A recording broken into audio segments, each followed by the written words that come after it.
우리 오늘 복음으로 읽어본 로마서 42번째입니다. 오늘 말씀의 제목은 믿지 아니하는데 머무르지 아니하면 접붙임을 받으리라 하는 제목입니다. 말씀의 제목이 좀 어렵죠? 믿지 아니하는데 머무르지 아니하면 접붙임을 받으리라. 사실 이 설교 제목을 잡기가 상당히 좀 쉽지는 않아요. 왜냐하면 저는 그 설교 제목 하나에 설교 모든 내용을 이렇게 압축해서 넣거든요. 그 왜 여러분 그 신문 보면은 신문의 그 타이틀 하나 딱 보면은 그 내용이 전체가 딱 짐작이 되잖아요. 참 그 신문 기자들은 그 문구 하나 만들어내느라고 아마 아주 굉장히 열을 내는 것 같아요. 저도 설교 제목을 그렇게 만들거든요. 그 안에 모든 내용을 가급적이면 한 번에 다 담을 수 있는 그런 내용을 그런 이제 주제로 설교 제목을 뽑습니다. 근데 오늘은 아무리 읽어도 이것을 어떻게 표현해야 될지 잘 모르겠어요. 어떻게 표현해야 될지. 그래서 할 수 없이 오늘 본문에 있는 그대로 적었어요. 오늘 본문에 있는 그대로. 자, 제목을 같이 한번 따라 읽어봅시다. 시작. 믿지 아니하는데 머무르지 아니하면 접붙임을 받으리라. 그랬어요. 믿지 아니하는데 머무르지 아니하면. 그러니까 부정의 부정이죠. 부정의 부정은 긍정이에요. 그러니까 믿는 대로 들어오면, 믿는 데 머무르면 어떻게 된다? 접붙임을 받으리라 이거죠. 그러니까 믿음으로 말미암아 접붙임을 받으리라 이 얘기를 지금 하고 있는 거예요. 믿음으로 말미암아 접붙임을 받으리라.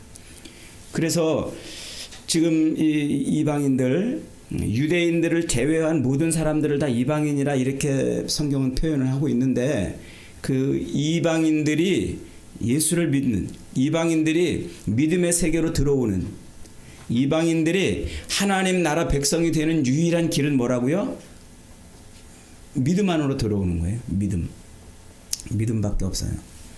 그래서 사도 바울이 지금 로마서 1장에서 아주 집요하고 반복적으로 계속 여러 각도로 다양하게 믿음을 설명해내고 있어요. 도대체 인간이 구원받을 수 있는 방법이 뭐냐? 믿음밖에 없다. 믿음. 무슨 믿음? 예수 그리스도를 믿는 믿음. 예수 그리스도가 어떤 분인데? 십자가에 매달려 우리의 죄를 대신해서 죽으신 어린 양. 그분이 우리의 죄를 대신해서 죽으신 분이라는 사실을 믿는 거예요. 그럼 그 믿음이 우리를 뭐 되게 한다고요? 하나님의 자녀가 되게 하고 하나님 나라 백성이 되게 하는 거예요. 그렇게 하기 위해서 하나님은 아담의 타락 이후로부터 모든 인간들이 그렇게 하나님 예수 그리스도, 십자가에 매달려 죽으신 예수 그리스도를 통해서 하나님의 백성이 되게 하기 위해서 역사의 수레바퀴 속에 수레바퀴를 굴려오면서 그 일을 꾸며내신 거예요. 그래서 세상의 모든 역사를 주물주물 하나님이 주물러 가시면서 모든 역사의 사람들을, 그리고 사건들을, 모든 일들을 그렇게 퍼즐조각 맞춰가시면서 혹은 이 씨줄과 날줄이 서로 얽히고 설켜서 한 폭의 천을 만들어내는 것처럼 그 모든 세상의 일들이 그렇게 얽히고 설켜가지고 뭘 만들어낸 거예요? 예수 그리스도의 십자가 죽으신과 부활을 만들어냈단 말이에요. 그게 하나님이 하신 일이라는 거예요. 하나님의 경륜, 하나님의 의, 그 일을 하시려고 예수 그리스도의 그 십자가에서 죽으시고 부활하시는 그 사건을 만들어내시려고 하나님이 그 역사 속에서 씨줄과 날줄이 얽히고 설켜가지고 천이 만들어지듯이 사람들과 사건들을 얽히고 설키게 해가지고 그 십자가 죽으심과 부활을 만들어냈단 말이에요. 이 사건.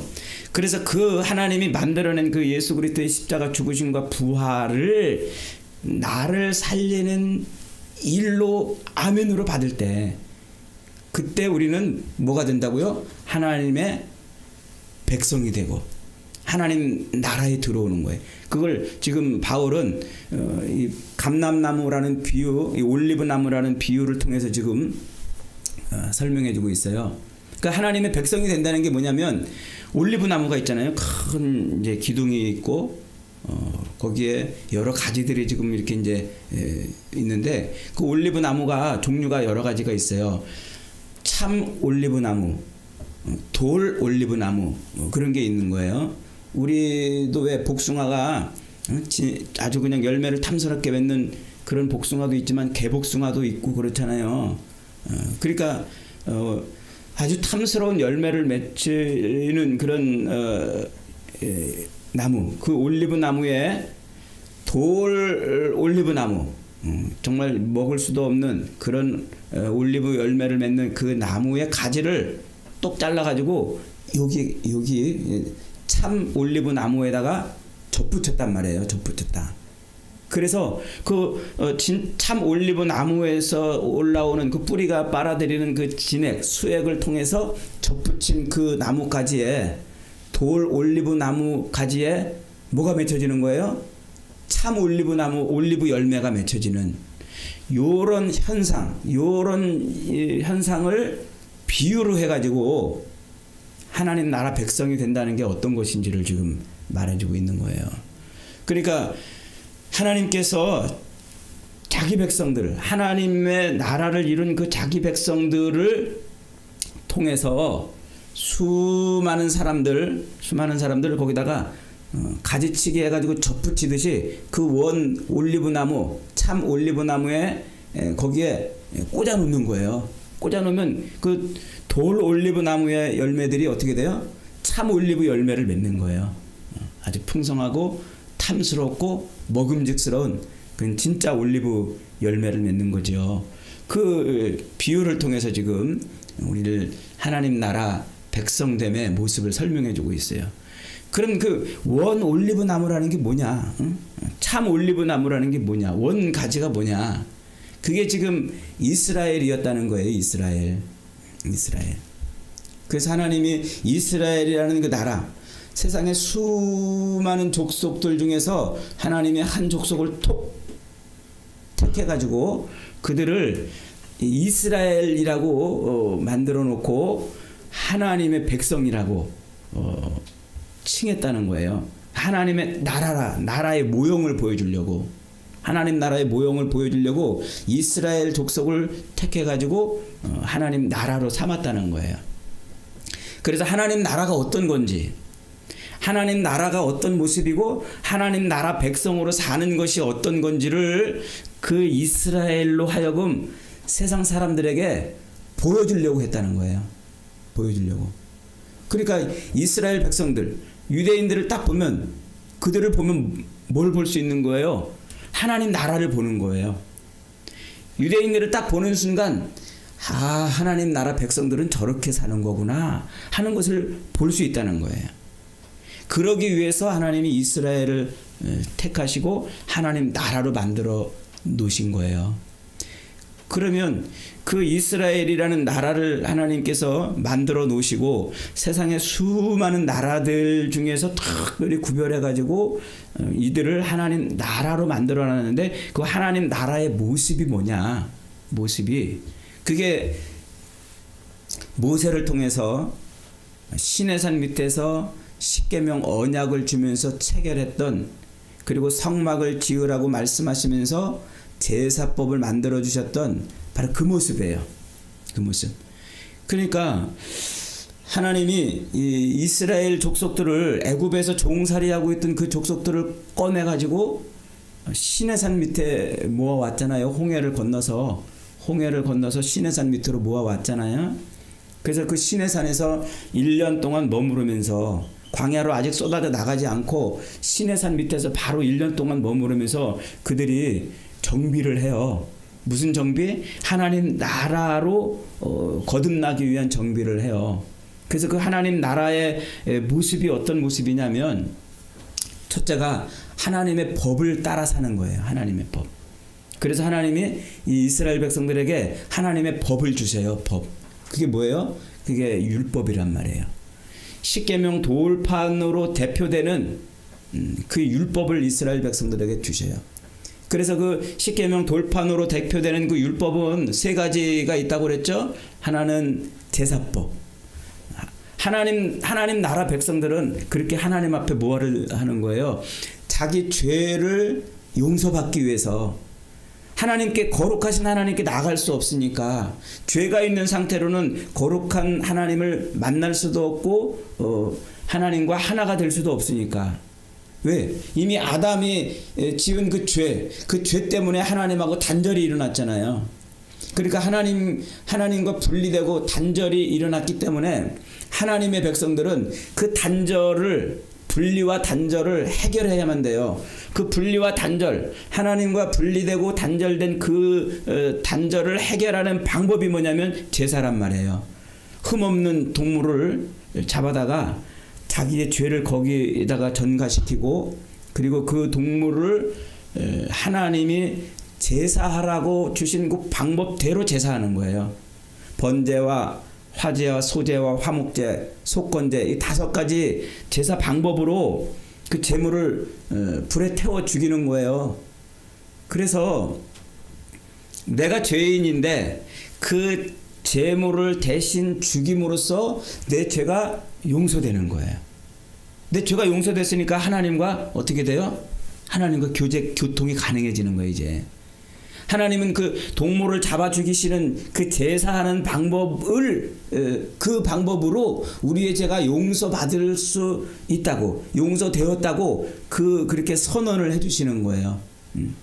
그래서 제사법, 그 제사를 통해서 죄를 용서받고 하나님과의 그 단절과 분리, 끊어졌던 그 상태에서 이제 교제와 교통이 일어나는 거예요. 그래서 하나님 나라 백성들은 반드시 뭐가 필요해요? 그 제사가 필요한 거예요. 제사. 두 번째, 이제 의식법, 도덕법이라고도 하고 또 의식법이라고도 하는데, 이 이스라엘 백성들은 하나님 나라 백성으로 살기 위해서 매년 제사도 드려야 됐고, 또 절기 때마다 하나님 앞에 나가야 됐고, 그들은 자기들의 삶이 이방인들과 다른 삶을 살아야 됐어요. 이방인들과 다른 삶.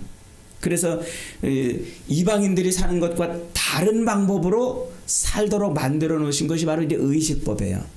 그래서 이스라엘 백성들을 가만히 보면 이방인들은 자기들이 믿는 그 신 앞에 나가서 농사의 신이나 혹은 뭐 이런 기타의 신들을 통해서 그 신들을 의지하며 살지만, 이스라엘 백성들은 누구를 의지하며 사는 거예요? 하나님을 의지하며 살도록 그런 여러 가지 의식을 만들어 놨단 말이에요.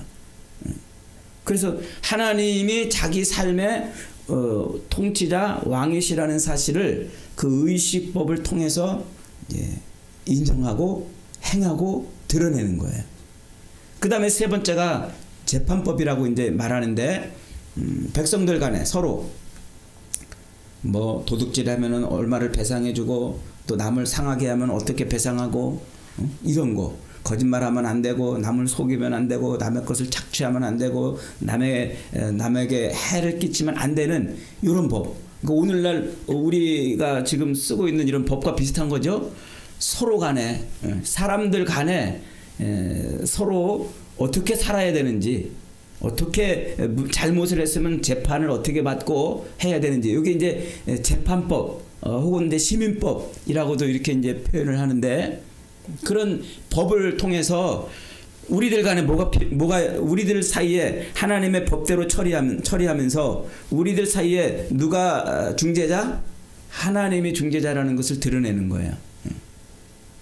도둑질하고 도둑을 잡았고 남을 해하는 그런 일들이 벌어졌는데, 그냥 그 일을 처리함에 있어서 이방인들이 처리하는 방법대로 처리하는 것이 아니라 하나님이 처리하라는 그 법대로 처리함으로써 하나님이 그들 가운데에 계신 것을 그렇게 법을 통해서 드러내며 사는 거예요. 그러니까 예를 들어 남의 소를 훔쳤어요. 그러면 이제 이방인들 하나님 나라 이스라엘이 아닌 이방인들도 남의 소를 훔치면 어떻게 하라는 법이 있겠는데, 율법에는 그 소를 훔치면은 그 소를 뭐 5배를 갚아준다, 이런 이제 법이 있어요. 그러면 왜 5배를 갚아주냐? 하나님이 그렇게 하라고 그러셨다, 이거예요. 그러니까 그 백성들 간에 어떤 문제가 생겼을 때 그 문제를 처리하는 방법으로 하나님이 주신 율법을 지킴으로써 하나님이 그렇게 하라고 그러셨다 하는 것을 통해서 자기들의 통치자가 누구라? 하나님이라는 것을 보여주는 거란 말이에요. 이게 율법의 기능이었어요. 그러니까 율법은 결국 율법이 이루고 싶었던 게 뭐예요? 하나님이 자기들의 왕이고 통치자고 주인이고 자기들의 주권자라는 것을 인정하고 드러내고 고백하고 나타내고 보여주는 거였어요. 율법대로 산다는 것은, 율법대로 산다는 것은 다른 게 아니고 하나님이 자기들 가운데에 계신 통치자 왕이시라는 것을 드러내며 사는 것이었어요. 그래서 하나님이 그렇게 율법을 주시고 내가 너희들 가운데에 함께하고 있다. 너희들 가운데에 내가 있다. 나를 잊어버리지 말아라. 라고 해서 하나님의 임재의 상징으로 뭘 주세요? 성막을 주신단 말이에요. 그래서 성막은 이스라엘 백성들 가운데에 하나님이 계신 것을, 하나님이 거기 계시다라고 하는 것을 보여주는 아주 중요한 상징이에요. 그래서 이스라엘은 그 율법과 성막을 통해서 하나님이 자기들의 왕이시고 하나님이 자기들의 통치자이시고 주인이시고 주권자이심을 나타내고 드러내고 사는 거였어요. 그게 하나님 나라 백성의 삶의 모습이에요. 그게 하나님 나라 백성의 삶의 모습이에요. 그런데 그 이스라엘이 그렇게 살았느냐? 살지 못했다는 거예요. 그렇게 살지 못했어요. 그래서 그 이스라엘 백성들은 하나님이 자기들의 삶의 왕, 주인, 통치자, 주권자라는 사실을 율법을 지키면서 나타내고 성전에서 제사를 드리면서 나타내야 되는데 그 본질은 잊어버리고 성전에서 드리는 그 제사, 거기에 집중을 한 거예요. 그리고 자기들이 세상에서 그렇게 하나님 나라 백성으로 하나님을 드러내며 살기보다는 그 땅에서 편하고 잘 먹고 잘 살고 부유하고 형통하게 사는 데 집중을 한 거예요. 그러니까 하나님을 의식하기보다는 자기들의 삶에 욕망과 욕구를 채우는 데 집중을 한 거예요. 그러다 보니까 하나님이 그들 삶에 아무런 의미가 없는 거예요. 뭐만 남았어요? 종교적 행위만 남아버린 거예요. 종교적 행위. 이방인들, 하나님이 아닌 다른 우상들을 섬기는 그 이방인들이 행하는 그런 종교적 행위만 남은 거예요. 이방인들도 다 그런 거 하잖아요. 자기들이 믿는 신 앞에 나가서 비나이다 비나이다, 응? 잘 먹고 잘 살게 해달라고, 형통하게 하고, 응? 비나이다 좋은 직장에 취직하게, 좋은 학교에 입학하게, 좋은 사람들 만나게, 우리 가정 어려움 없기 평안하게, 또 힘든 일을 겪으면, 고난을 겪으면 그 고난을 이겨낼 수 있게 해달라고 비나이다 하잖아요. 그런 모습만 남은 거예요. 그런 모습만. 그러니까 이스라엘이 실패한 거죠. 뭘 실패했어요? 하나님 나라 백성으로 사는 삶의 모습을 보여줘야 되는데 실패한 거예요. 그래서 요즘에 우리가 새벽 예배 때 우리가 에스겔서 지금 계속 강해를 하고 있잖아요. 우리 예레미야에서도 계속 보았고, 뭐 그 전에 이사야도 계속 그들의 죄악을 지적하잖아요. 그래서 이사야 때부터 계속 하나님이 이스라엘 백성들의 그 죄, 그들이 잘못한 죄가 뭐라는 거예요? 하나님을 잊어버렸다는 거예요. 이사야 1장 8절에서 소도 자기 주인을 알고, 개도 자기 주인을 알고, 개라는 표현은 안 나옵니다만 어쨌든 짐승도 자기를 먹이는 그 주인을 안다는 거예요. 그런데 이스라엘은 자기 주인을 잊어버렸다고 그렇게 지적하잖아요. 예레미야 선지자도 마찬가지죠. 이스라엘이 결국은 그 예루살렘 성에서 제사를 드리고 그 성을 그냥 신성시하고 그 성에 진짜 뭐 하나님이 거기 계신 것처럼 그렇게 막 열을 내면서 종교적 행위들을 하고 사는데 실상은 뭐라는 거예요? 하나님하고 아무 상관없는 자기들의 욕망을 채우는데 급급하게 살았다고 계속 지적하잖아요. 결국은 에스겔 선지자를 통해서 예루살렘이 완전히 멸망할 것을 보여줘요. 그래서 에스겔서 8장 그리고 에스겔서 22장에 가면은 하나님이 CCTV를 돌려줘요. 환상을. 에스겔에게 지금 바벨론의 포로로 잡혀와 있는 그발 강가에서 강제 노역을 하고 있는 그 포로로 잡혀와 있는 그 유다 백성들에게 하나님이 에스겔을 통해서 환상을 보여줘요. 어디 환상을? 예루살렘의 모습을 환상을 보여줘요. 지금 말로 말하면 이제 CCTV를 돌려 보여주는 거예요. 그 딱 환상을 열어서 보였더니 그 예루살렘에서 지금 백성들이 뭐 하고 있어요? 거기서 예루살렘 성전에서 그들이 뭐 하고 있는가 보니까 예루살렘 성전에 성전 벽에 전부 뭐 곤충과 짐승 이런 그림들이 잔뜩 그려져 있는 거예요. 그리고 그걸 자기들의 어떤 욕구와 욕망을 채워줄 신처럼 섬기고 있더라는 거예요. 그리고 성전의 각 방들, 성전 제사에 필요한 물품들을 넣어놓아야 될 그 성전 제사에 필요한 물품들을 넣어놓는 그런 방, 그 방에는 우상을 갖다 놓는 거예요. 돌로 조각해가지고 만든 불상 같은 그런 우상들, 나무로 조각하고 여러 가지 형태로 만들어 놓은 그 우상들을 그 방에다 가득 채워놨다는 거예요. 그리고 그 우상에서 빛도 없이 깜깜한 데서 그 밀실에서 그 우상들에게 절을 하고 그러고 있는 모습을 CCTV로 보여주잖아요.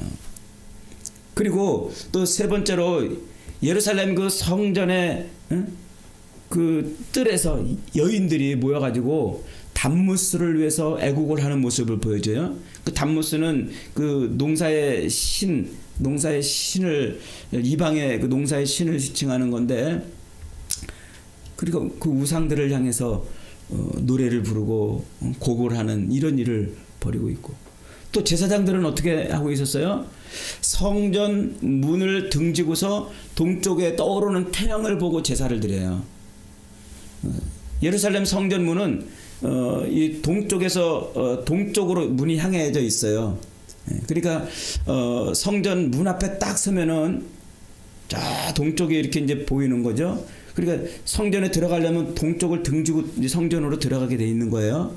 그런데 동쪽을 등지고 성전으로 들어가야 되는데 이 제사장들이 어떻게 하고 있다고요?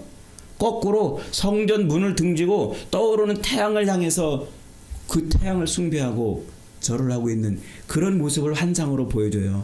그러면서 예루살렘이 완전히 완전히 무너져 버릴 걸, 예루살렘 성전이 하나도 남음이 없이 무너져 버릴 것을 거듭거듭 얘기하세요. 그렇게 얘기하면서 예루살렘 백성들을 내가 진멸하리라, 그 백성들을 내가 완전히 진멸하고 그들을 완전히 심판하시리라. 몇 가지 방법으로? 네 가지 방법으로. 전쟁과 기근과 재난과 전염병으로 그들을 완전히 심판할 것이다 라고 이렇게 거듭 얘기하시죠. 그래서 그 심판을 통해서 뭘 드러내세요? 내가 그렇게 그들을 심판한 후에야 그들이 나를 여호와인 줄 알리라, 이렇게 말씀하세요. 그 나를 여호와인 줄 알리라, 이 말이 에스겔에서 거의 한 50번 이상 반복이 돼요. 내가 그들을 심판하신 이후에야, 그들을 심판하시고 멸절시키신 이후에야 그들이 나를 여호와인 줄 알리라 그래요. 그 여호와라는 말이 무슨 말이라고 그랬어요? 그 여호와, 하나님의 이름을 여호와라고 이렇게 하는 것은 하나님이 세상 모든 만물의 창조주시라는 의미예요. 세상 모든 만물을 창조하시고 세상 모든 인생들을 지으신 분이시고 그 인생들의 주권자라는 것을 표현하는 말이 여호와라는 말이에요. 그러니까 하나님을 하나님으로 알지 못하고 하나님을 창조주요, 하나님을 왕이요, 하나님을 통치자요, 자기들의 주권자로 알지 못했던 그 백성들이 하나님의 심판을 받고서야 비로소 그때 가서야 하나님이 여호와셨구나 라고 그때 안다는 거예요. 그래서 그 이스라엘 백성들의 이 죄가, 실패가 뭐냐면 하나님의 하나님 되심을 드러내지 못한 거죠.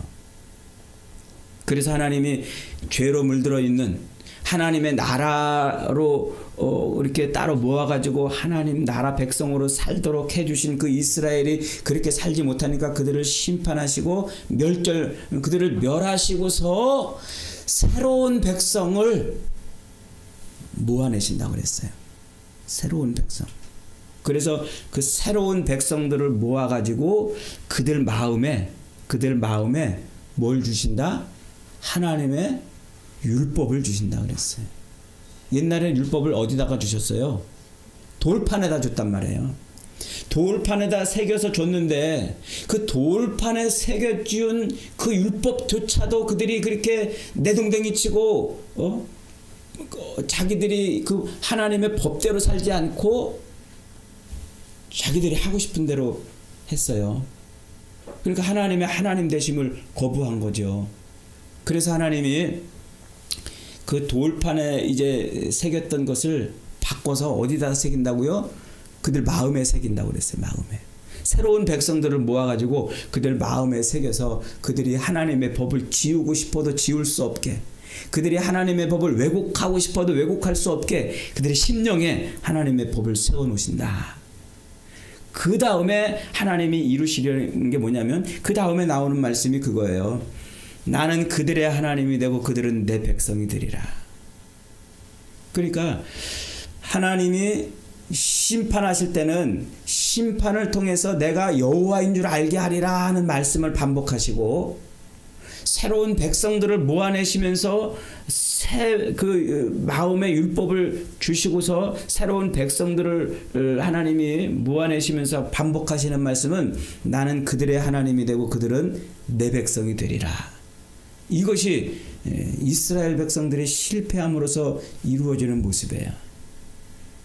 그러니까 지금 이스라엘 백성들이 하나님 앞에 온전한 모습으로 삶을 살지 못한 거예요. 무슨 모습으로? 하나님 나라로 살지 못한 거예요. 하나님의 왕, 통치자, 하나님의 주권자 되심을 거부한 거예요. 그 법을 어김으로 말이죠. 성전에 하나님이 계시는데 하나님이 안 계신 것처럼 오직 종교적 행위만 남아버렸어요. 이방인들이 그러는 것처럼 비나이다 하는 그런 종교적 행위만 남아있는 그 성전을 무너뜨려 버리시고 하나님이 이제 다시 하나님의 백성들을 모으시겠다는 거예요. 그 하나님의 백성을 모으시는 방법이 뭐예요? 그게 예수 그리스도의 십자가 죽으심과 부활을 믿는 거예요. 믿는 거. 그것이 예수 그리스도의 십자가 죽으심과 부활을 믿는, 그 믿으면 이제 뭐가 되는 거예요? 그 믿음을 통해서 하나님 나라 백성이 되는 거예요. 그걸 지금 사도 바울은 접붙임을 받는다 이렇게 지금 비유를 해내고 있는 거죠. 근데 그 예수 그리스도의 십자가 죽으심과 부활이라는 사건을 만들어내시는 이것이 그냥 하나님이 이제 저 이스라엘 이제 쓸데없고 저것들을 이제 실패했으니까 이제 완전히 버리고 내가 새로운 백성들을 이 방법으로 모아야지. 그래서 그리스도의 십자가 사건을 만들어낸 것이 아니고, 사실은 이 사건이 이미 오래전에 누구를 통해서 예언되어 있던 거예요? 아브라함을 통해서 예언되어 있던 거예요. 아브라함을 통해서, 야 아브라함아, 이방에서 살고 있던 아브라함을 하나님이 부르시고, 아브라함아 내가 너에게 많은 자손을 줄 거야. 너의 씨를 아주 그냥 풍성하게 그렇게 맺는, 너의 자손이 하늘의 별보다 많은 그런 자손이 되게 할 거야. 그러면서 하나님이 그 아브라함의 자손이 하늘의 별보다 많아질 것을 뭘 통해서 보여주셨어요? 100세의 이삭을 낳게 하심으로 보여줘요. 인간의 생식 능력이 완전히 상실되어 버렸던 그 아브라함으로 하여금 이삭을 낳도록 하시는 그 일을 통해서 하나님의 그 약속, 하늘의 별처럼 많은 백성을, 자녀들을 주시겠다는 그 약속을 이루시겠다는 것을 그걸 통해서 보여주세요. 100세 난 아들을 통해서. 그리고서 하나님이 이제 뭐 하세요? 야, 너 그거 내가 줬으니까 다시 나한테 바쳐. 그래서 이삭을 바치게 해야 되나요? 그 이삭을 바치는데 아브라함이 아마 고민 좀 됐을 거예요. 그런데도 그가 이제 이삭을 불러가지고, 야 이삭아, 하나님이 나로 하여금 번제를 드리라고 하시니까 우리 너랑 같이 번제 드리러 가자. 그리고 이삭에게 나무찜을 짊어지게 하고 종들을 데리고서 사흘길을 걸어가지고 번제를 드릴 곳으로 가요. 그 이삭이 이제 아버지를 따라서 올라가다가, 아버지, 번제할 나무는 내가 이렇게 짊어지고 가는데 번제할 어린 양은 어디 있습니까? 양을 끌고 가야 되는데 양을 안 끌고 가니까 이제 물어보는 거예요. 이삭이 번제할 어린 양은 어디 있습니까? 그러니까 아브라함이 거기서 아주 놀라운 고백을 해요. 어마어마한 고백을 해요. 번제할 어린 양은 하나님이 준비하시리라. 그 고백을 해요. 그리고 아브라함 마음속에는 실제로 지금 누구를 번제를 드려야 돼요? 이삭을 번제를 드려야 되는데 이 하나님이 준비하신 것이라고 생각한 거예요. 그리고서 이제 산에 올라가 가지고 나무를 쫙 불태울 나무를 딱 준비해 놓고 이삭을 거기서 잡아서 죽여서 나무에 올려 가지고 태우기만 하면 돼요. 그래서 이삭을 잡아서 칼로 찔러 죽이려고 그러는 순간 하나님이 그 팔을 잡잖아요. 아브라함아, 됐다. 네가 나를 사랑하는 줄 내가 이제 알았다. 그러면서 그 이삭 대신에 진짜 하나님이 준비하셨네요. 옆에 숲풀에 양 한 마리가 뿔이 걸려가지고 있는 것을 보게 하십니다. 그래서 그 양을 이삭 대신에 이제 죽여요. 그러니까 아브라함이 이삭 대신에 그 양을 거기다 번제로 드리고 거기를 뭐라고 불러요? 여호와 이레, 이렇게 불러요. 여호와 이레, 하나님이 준비하셨다. 그 장소 이름이, 이 아브라함이 번제드린 장소 이름이 하나님이 준비하셨다는 곳이에요. 놀랍게 바로 그 자리에 뭐가 세워져요? 예루살렘 성전이 세워진단 말이에요. 그리고 놀랍게도 그 예루살렘 성전이 세워진 그 앞에 그 골고다 언덕에서 어린 양 대신 예수 그리스도가 십자가에 매달려 죽으시는 거예요. 그러니까 그 이스라엘 백성들이 애굽에서 나와가지고 가나안 땅에 들어가서 그 성전을 중심으로 하나님의 말씀을 이제 지키면서 하나님이 자기 삶의 주인, 자기 나라의 왕, 통치자이신 것을, 자기 인생의 주권자이신 것을 드러내며 살아야 되는데 그 실패한 그것을 지금 사도 바울이 그걸 갖다가 그들이 왜 실패했는 줄 아느냐? 그들이 실패한 것은 종교적인 어떤 행위를 실패한 게 아니다는 거예요. 어떤 열심을 실패한 게 아니고 그들의 실패는 믿음의 실패라는 거예요. 믿음의 실패. 하나님을 자기 인생의 왕이요, 주권자요, 통치자요, 구원자라고 하는 것을 믿는 믿음의 실패라는 거예요. 그래서 하나님이 이스라엘의 그 믿음의 실패를 하나님께서 이제 그 믿음의 실패를 통해서 진짜 믿음으로 자기 백성들을 구원하는 그 모습을 사도 바울을 통해서 지금 가르쳐 주는 거예요. 그래서 로마서는 그 믿음으로 우리가 하나님 나라 백성이 되는 것을 반복적으로 설명해 주고, 그리고 지금 이스라엘과 우리와의 관계를 지금 설명해 주고 있는 거예요. 그래, 저와 여러분이 지금 무엇을 통해서 하나님 나라 백성이 됐어요? 예수 그리스도의 그 십자가 죽으심과 부활을 통해서. 예수님이 십자가에 매달려 죽으신 그 사건이 우리의 죄를 용서하시는 사건이라고 믿는 그 순간, 예수를 믿는 그 순간 우리는 뭐가 된단 말이에요? 하나님 나라 백성이 된단 말이에요. 하나님과 뭐하는 교제와 교통이 일어나는 그런 존재가 된단 말이에요. 그래서 지난 부활절에 그 설명 한번 드렸잖아요. 하나님이 아담을 흙으로 빚어가지고 그 인형, 토형 모형을 만들어 놓고 거기다가 하나님이 바람을 불어 넣으셨다고 그랬잖아요. 신바람. 하나님이 바람을 불어 넣으니까 그 흙덩어리가 생명이 됐잖아요.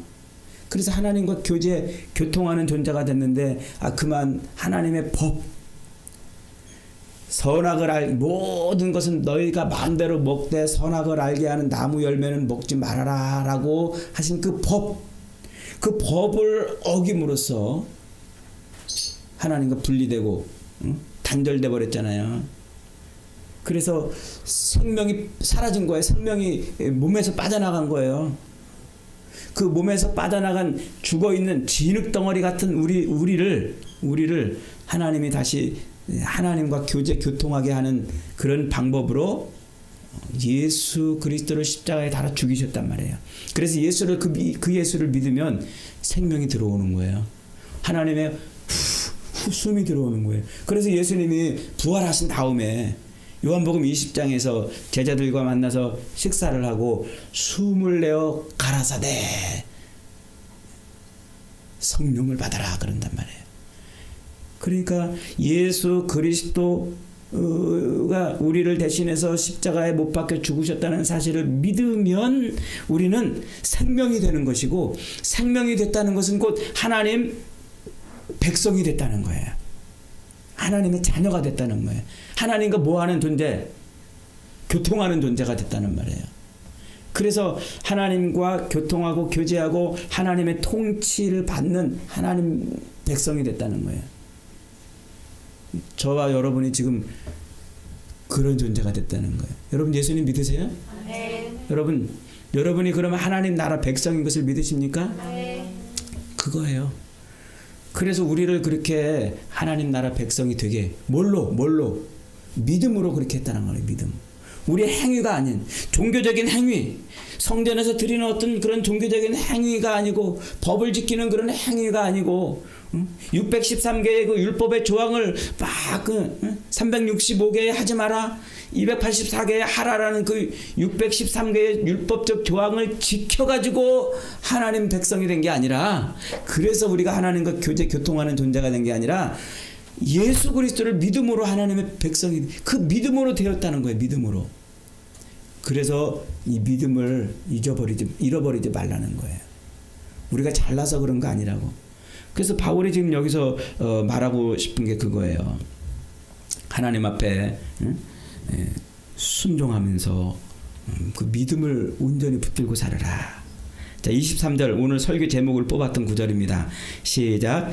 그들도 믿지 아니하는데 머무르지 아니하면 접붙임을 받으리니 이는 그들을 접붙이실 능력이 하나님께 있습니다. 믿지 아니하는데 머무르지 아니하면, 부정의 부정은 긍정이라 그랬죠. 그러니까 믿으면 하나님의 백성이 되는 거예요. 하나님의 백성. 그러니까 우리가 하나님의 백성이 아니었는데 그렇게 믿음으로 하나님의 백성이 됐으니까 우리는 뭐 하라는 거예요? 더욱더 믿음에 붙어 있으라는 거예요. 믿음에. 그래서 이 믿음을 놓치면 안 된다는 거예요. 믿음을 잃어버리면 안 되는 거예요. 여러분, 이 믿음의 핵심이 뭐예요? 믿음의 핵심이 예수 그리스도가 나를 위해서 십자가에 못 박혀 죽으셨다는 사실을 믿는 그 믿음의 핵심은 뭐냐면, 내가 이제 하나님의 백성이 됐다는 거예요. 하나님의 통치, 하나님이 내 인생의 왕이 됐다는 거예요. 내 삶의 주인이 됐다는 거예요. 여러분 삶의 주인이 하나님으로 바뀌었어요. 여러분에서, 마귀에서. 그래서 우리 인생 이제 하나님의 통치하심 가운데 있는 거죠. 여러분 정말 예수를 믿으세요? 여러분 인생의 주인이 예수님인 것을 진짜 고백하십니까? 여러분 삶의 모든 것이 다 주님의 통치 아래 있음을 믿으십니까? 근데 왜 염려하고 왜 걱정해요? 왜 불안해하고? 왜 여러분 욕망을 채우려고 애를 쓰고 몸부림을 쳐요? 왜 여러분 자신 삶을 위해서 그렇게 쓰냔 말이에요. 우리는 하나님 나라 백성으로 살고 하나님을 드러내며 살아야 되는 거예요. 여러분 다른 사람들이 이제 우리를 보면 저 예수 안 믿는 사람들이 우리를 딱 보는 순간 뭘 봐야 돼요? 오, 하나님이 살아계시구나. 그의 인생을 통치하시고 그의 인생을 주장하시는 분이구나 하는 걸 보여야 돼요. 세상 사람들 것처럼 똑같이 돈 때문에 전전긍긍하고 뭐 조그만 이 삶의 어려움이 생기면 그것 때문에 막 힘들어하고 애쓰고 몸부림치며 사는 것이 아니라, 그래서 예수님이 우리 인생에 평안을 주시는 거예요. 평안을. 예수님이 우리 인생의 왕이 되셨기 때문에 우리의 삶에는 평안이 있어요. 평안. 그래서 하나님이 함께 하시는 그 도성, 그 성을 예루살렘이라고 말했잖아요. 평화의 도시, 평안의 도시. 하나님이 우리와 함께 하심으로 말미암아 우리의 삶에는 늘 뭐가 있어요? 평안, 에이레네가 있는 거예요. 하나님이 꼭 껴안아주는 에이레네. 여러분 걱정하지 마세요. 두려워하지 마세요. 불안해하지도 마세요. 욕심껏 살지도 마세요. 하나님을 왕으로, 통치자로, 주인으로, 주권자로 섬기며 평안을 누리며 사는 저와 여러분이 다 되시기를 주님의 이름으로 축복합니다. 아멘.